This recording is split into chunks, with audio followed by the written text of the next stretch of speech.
ओ मैं गबरू शेर पंजाब दा,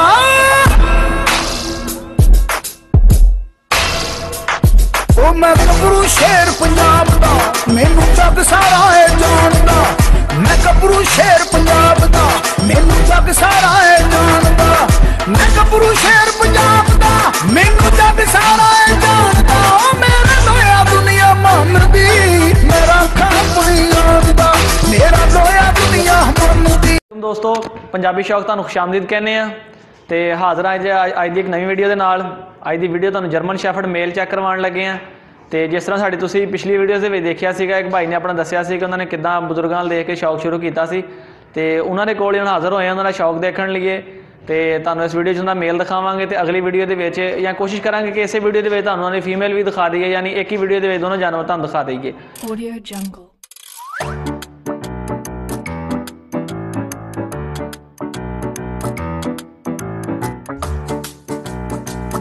Audio Jungle. Audio Jungle.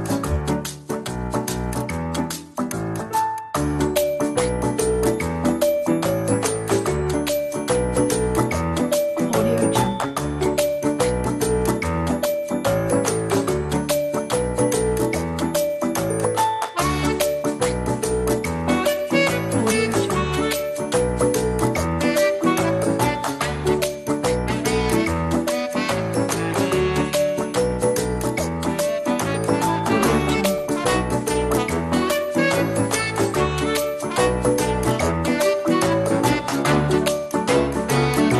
Jungle.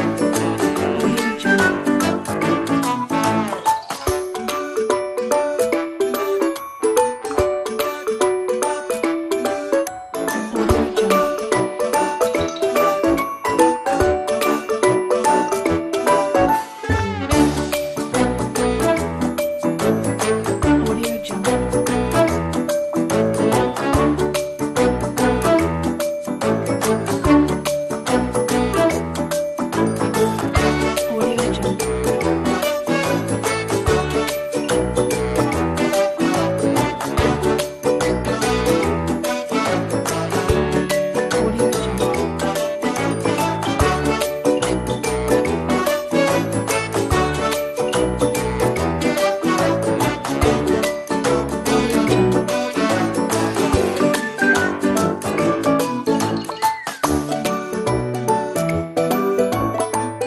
Audio Jungle. अस्सलामुअलैकुम जी वालेकुम सलाम। ते उमर भाई और सानू ये दसो पहले देखण तो कि जर्मन शैफर्ड का शौक कर रहे हैं या कोई होर ब्रीड भी तुसी शुरू कीती सी? शौक तुसी शुरू कित्थों कीता सी? ये जी साढ़े बजुर्ग ने अफसल भट्ट साहब ते जिन्हां दी पिछली वीडियो दोस्तों ने वेखी है। ते ये उन्होंने रखे होंदे सन उदों साढ़े शहर दे विच जर्मन शैफर्ड कोई नहीं सी। उन्होंने देख देख के फिर उन्होंने कोलों एक मैं बच्चा भी लिया सी, ਉਹਦੇ ਤੋਂ ਫਿਰ शौक ਤੁਹਾਡਾ ਵੱਧਦਾ ਗਿਆ। ਤੇ ਵੱਧਦਾ ਜੀ ਹੁਣ। ਤੇ ਜਿਸ ਤਰ੍ਹਾਂ ਕਿ ਦੋਸਤੋ ਦੇਖ ਸਕਦੇ ਆ, ਅਗਰ ਤੁਹਾਨੂੰ ਭਾਈ ਇੱਕ ਦਫਾ ਦਿਖਾ ਦੇਣ ਮੇਲ ਚੈੱਕ ਕਰਵਾ ਦੇਣ, ਤੇ ਸਭ ਤੋਂ ਪਹਿਲਾਂ ਤਾਂ ਸਾਨੂੰ ਤੁਸੀਂ ਦੱਸੋ ਕਿ ਇਹਦੀ ਏਜ ਕਿੰਨੀ ਹੋ ਗਈ ਮੇਲ ਦੀ? ਇਹਦੀ ਜੀ ਆਪਣਾ 2 ਮਾਰਚ ਨੂੰ ਇਹਨੇ 11 ਮਹੀਨੇ ਦਾ ਹੋ ਜਾਣਾ ਜੀ ਪੂਰਾ। 2 ਮਾਰਚ ਨੂੰ 11 ਮਹੀਨੇ ਦਾ ਹੋਣਾ ਹੈਗਾ, ਯਾਨੀ ਅਜੇ ਪੂਰੇ 1 ਸਾਲ ਦਾ ਮੇਲ ਨਹੀਂ। ਯਾਰ ਮਾਸ਼ਾਅੱਲਾ ਬੜੀ ਖੂਬਸੂਰਤ ਹਾਈਟ ਲੈਂਥ ਦਾ ਮੇਲ ਆ। ਦੂਸਰਾ ਇੱਕ ਦਫਾ ਆਪਣਾ ਭਾਈ ਸਾਨੂੰ ਹੈਡ ਵੀ ਦਿਖਾ ਦੇਣ ਜ਼ਰਾ ਕਲੋਜ਼ ਕਰਕੇ, ਤੇ ਬੜਾ ਹੀ ਖੂਬਸੂਰਤ ਮੇਲ ਦਾ ਹੈਡ ਹੈਗਾ, यानी अच्छिया लाइना का मेल है। और ये पेडिग्री है कि नॉन पेडिग्री है? ये जी नॉन पेडिग्री जी, यानी नॉन पेडिग्री के भी बड़ी अच्छी क्वालिटी हैगी है। कुछ सानू इहदी दस सकते हैं? मां बाप माम तो तुहाडे कोल मौजूद है, दोस्तों नूं दिखाने आ, ते बाप दा तुसीं दस सकते हैं? ये जी ਇਹਦੇ ਬਾਪ ਜਿਹੜਾ ਜੇ ਇਹ ਜੜ੍ਹਾਂ ਵਾਲੇ ਸੀ, ਬ੍ਰਿਗੇਡੀਅਰ ਸਾਹਿਬ ਨੇ, ਇੱਕ ਰਿਟਾਇਰ ਬ੍ਰਿਗੇਡੀਅਰ ਸਾਹਿਬ, ਉਹਨਾਂ ਨੇ ਇੰਪੋਰਟ ਕਰਾਇਆ ਸੀ ਤੇ ਬਹੁਤ ਅੱਛਾ ਜਾਨਵਰ ਸੀ। ਉੱਥੋਂ ਮੈਂ ਕੁੱਤੀ ਕ੍ਰਾਸ ਕਰਾ ਕੇ ਲਿਆਇਆ ਸੀ। ਉਹਦੇ ਕੋਲ ਤੁਸੀਂ ਫੀਮੇਲ ਕ੍ਰਾਸ ਕਰਵਾਈ ਸੀ? देख सकते हैं दोस्तों, बड़ा अच्छा यानी हैड शैड अपना देख सकते, कोट कलर वगैरह यानी बड़ी अच्छी टेक केयर भी बड़ी अच्छी कर रहे हैं।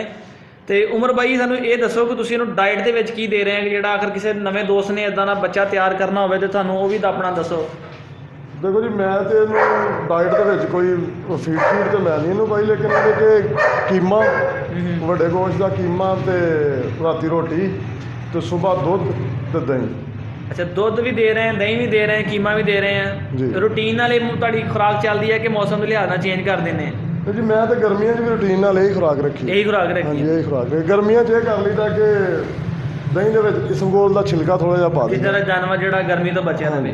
ਔਰ ਮਾਸ਼ਾਅੱਲਾ ਦੋਸਤੋ ਦੇਖ ਸਕਦੇ ਹੈਗੇ ਆ ਆਪਣਾ ਬੜਾ ਅੱਛਾ ਜਾਨਵਰ ਹੈਗਾ ਇਹਨਾਂ ਦਾ। ਔਰ ਉਮਰ ਭਾਈ ਤੁਸੀਂ ਸਾਨੂੰ ਦੱਸੋ ਕਿ ਤੁਸੀਂ ਸ਼ੌਕ ਵਾਸਤੇ ਰੱਖਿਆ ਕਿ ਤੁਸੀਂ ਸੇਲ ਕਰਨ ਵਾਸਤੇ ਰੱਖਿਆ? ਨਹੀਂ ਜੀ, ਇਹ ਮੈਂ ਸ਼ੌਕ ਵਾਸਤੇ ਰੱਖਿਆ। ਅਸੀਂ ਜੀ ਆਪ ਤਾਂ ਖਰੀਦ ਲੈਂਦੇ ਹਾਂ, ਲੇਕਿਨ ਅਸੀਂ ਕਦੀ ਸੇਲ ਨਹੀਂ ਕੀਤਾ। ਅਸੀਂ ਆਪ ਸਾਨੂੰ ਸਿਰਫ ਸ਼ੌਕ ਹੈ ਜੀ। ਸ਼ੌਕ ਦੋਸਤੋ ਸ਼ੌਕ ਵਾਸਤੇ ਇਹਨਾਂ ਨੇ ਮੇਲ ਰੱਖਿਆ ਜੇ, ਤੁਸੀਂ ਚੈੱਕ ਕਰ ਲਓ ਮਾਸ਼ਾਅੱਲਾ ਬੜੀ ਕੁਆਲਿਟੀ ਦਾ ਮੇਲ ਹੈਗਾ। ਔਰ ਨੈਕਸਟ ਤੁਹਾਨੂੰ ਵੀਡੀਓ ਦੇ ਵਿੱਚ ਇਹਨਾਂ ਦੀ ਫੀਮੇਲ ਵੀ ਦਿਖਾਉਂਦੇ ਆ। ਉਮਰ ਭਾਈ ਨੂੰ ਕਹਿੰਦੇ ਕਿ ਫੀਮੇਲ ਇਹਦੀ ਮਾਂ ਹੈ ਜਿਹੜੀ ਤੁਹਾਡੇ ਕੋਲ ਹੈਗੀ ਜੀ, ਇਹਦੀ ਮਾਂ। ਤੇ ਉਹ ਵੀ ਦੋਸਤੋ ਤੁਹਾਨੂੰ ਅਗਲਾ ਵੀਡੀਓ ਚੈੱਕ ਕਰਵਾਉਂਦੇ ਹੈਗੇ ਤੇ ਵੇਖ ਕੇ ਫਿਰ ਤੁਸੀਂ ਉਹ ਵੀ ਸਾਨੂੰ ਦੱਸਿਓ ਕਿ ਕਿਸ ਕੁਆਲਿਟੀ ਦਾ ਜਾਨਵਰ ਦਾ ਆਪਣਾ ਸ਼ੌਕ ਕਰ ਰਹੇ ਨੇ।